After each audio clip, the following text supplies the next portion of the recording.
नाज़रीन, तलहार में जश्न ईद मिलादुन नबी सल्लल्लाहु अलैहि वसल्लम जे सिलसिले में मस्जिदुनि ऐं घरनि खे रोशन कयो वियो आहे। इन हवाले सां तफ़सील ॾिसूं था रुस्तम अली कहिरी जी हिन रिपोर्ट में।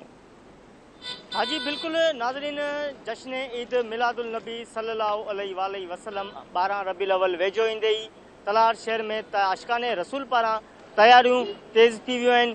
शहर जे मुख़्तलिफ़ मस्जिदुनि ऐं घरनि खे रंग रंगीलिन बतियुनि सां सजायो वियो आहे, जॾहिं त शहर जे मुख़्तलिफ़ चौंकनि ते मदनी परचम ऐं मदनी बेजिस जा स्टॉल पुन लॻाया विया आहिनि, जिते आशिकाने रसूल पारां ख़रीदारी जो सिलसिलो आहे उहो तेज़ थी वियो आहे।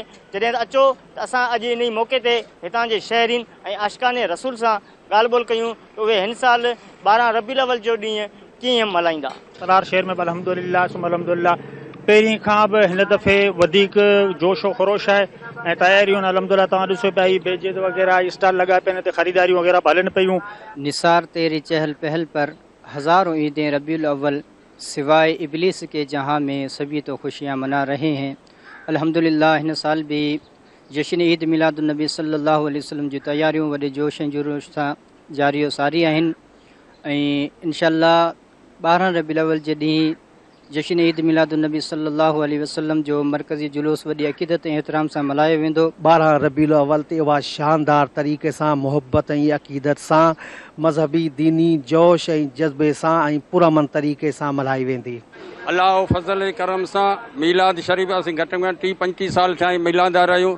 वेरावेर वधंदी वेंदी, घटे नथी। अल्लाह जो हुकुम मिलाद जी वरी वधीक ख़रीदारी थिए पई।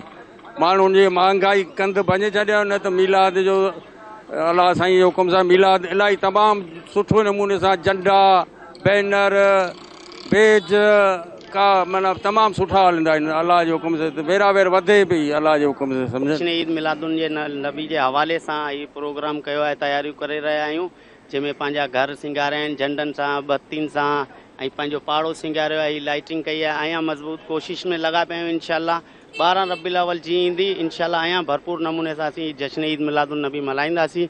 कैमरा टीम सां गॾु रुस्तम अली कहिरी, धरती न्यूज़, तलहार।